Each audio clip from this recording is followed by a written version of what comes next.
E os chilenos, hein?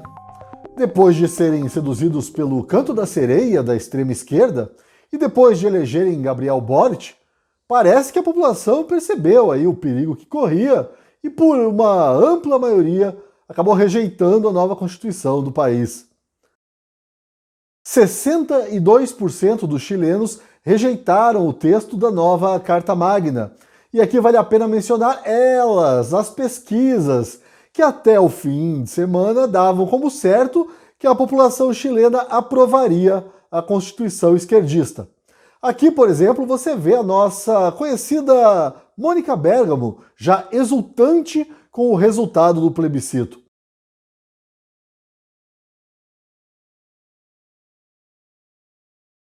Essa é a mesma Mônica Bergamo que na semana passada eu mostrei aqui.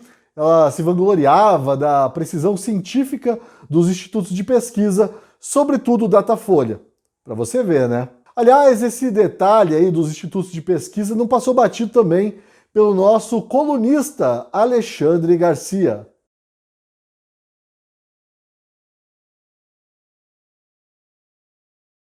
Deixando de lado esse aspecto curioso das pesquisas que insistem em errar sempre para um lado, vale a pena reforçar aqui o caráter nocivo da nova Constituição chilena. A nova Constituição do Chile tinha vários problemas. O primeiro deles era o revanchismo. Apesar dos inegáveis avanços do Chile nas últimas décadas, inclusive sob o governo de Augusto Pinochet, a esquerda queria uma Constituição radicalmente diferente. É a velha e fracassada ideia revolucionária de tentar apagar a história e começar tudo do zero, passando por cima até mesmo de ideias boas e virtuosas. No discurso, a esquerda que propunha a nova Constituição falava num texto pacificador, de união, de prosperidade, aquela coisa toda. Na prática, o que se viu foi a imposição de um progressismo que beirava a caricatura.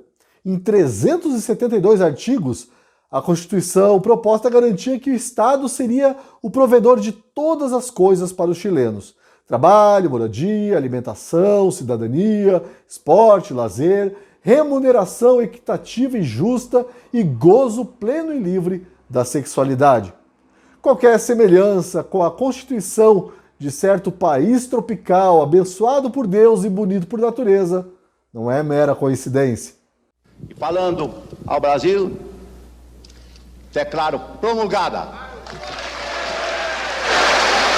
o documento da liberdade, da dignidade, da democracia, da justiça social do Brasil. Que Deus nos ajude que isto se cumpra.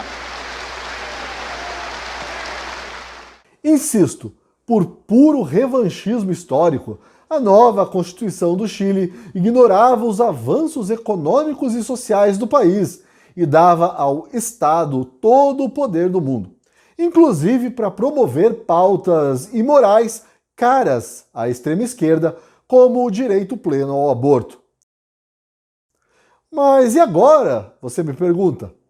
Em teoria, o processo volta à estaca zero, mas só na teoria mesmo. É difícil acreditar que o governo Boric vá atender integralmente às demandas de uma população cujos valores são majoritariamente conservadores. Mais fácil é acreditar que Boric esteja rodeado por assessores que pensam como o economista e doutor em direito Bruno Caraza, autor desta pérola reveladora.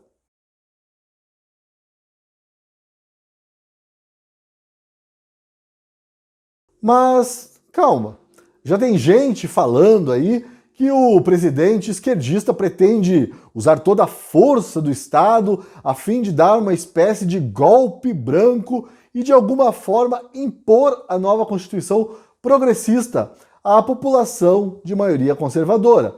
Mas não é bem assim. De fato, em pronunciamento, logo depois da derrota acachapante, Boric convocou as lideranças políticas para o diálogo a fim de que se chegue logo a um consenso, a uma nova proposta de Constituição para ser aprovada no futuro próximo.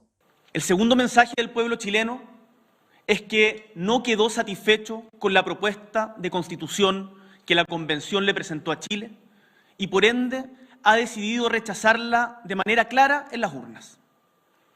Esta decisión de los chilenos y chilenas exige a nuestras instituciones y actores políticos que trabajemos con más empeño, con más diálogo, con más respeto y cariño, hasta arribar a una propuesta que nos interprete a todos, que dé confianza, que nos una como país.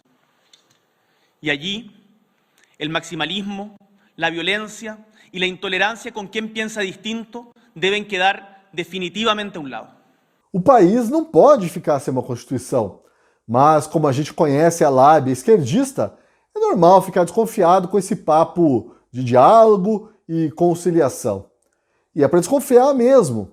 Em editorial do dia 10 de julho, a Gazeta do Povo já chamava atenção para a estratégia da esquerda chilena de elaborar uma Constituição a mais radical possível, que uma vez rechaçada, como aconteceu agora, daria margem a pequenas concessões. De acordo com o raciocínio maquiavélico que norteia a esquerda, essas concessões permitiriam que os conservadores vissem pequenas mudanças como se fossem grandes vitórias.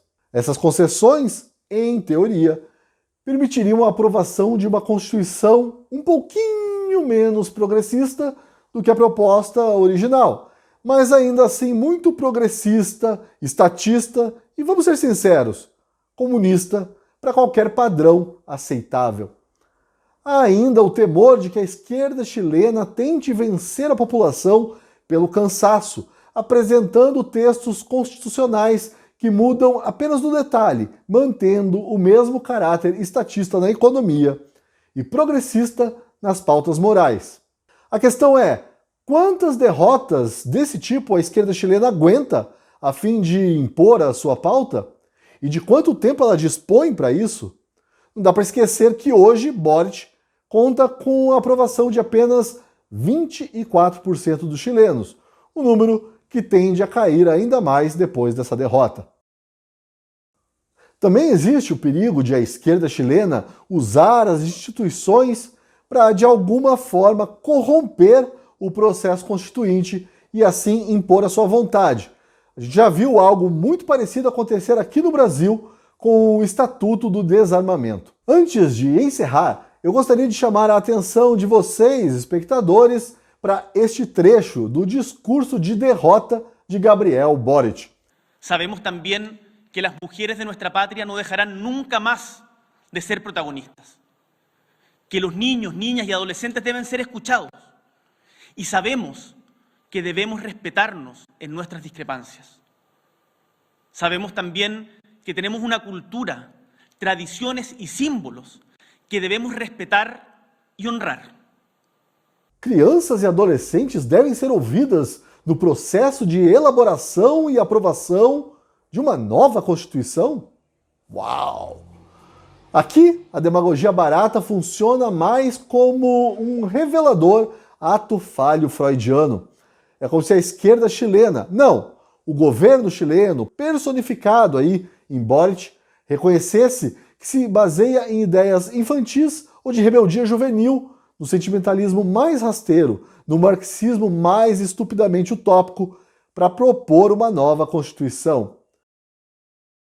Independentemente disso, a direita chilena já concordou em participar dos diálogos e assim, quem sabe, influenciar de forma madura e adulta os delírios infantis da esquerda chilena. A esperança, portanto, é de que no país vizinho as instituições realmente cumpram o seu papel e que dessas conversas surja uma Constituição sem a mácula da ditadura de Pinochet, mas também sem a trágica e famélica influência bolivariana.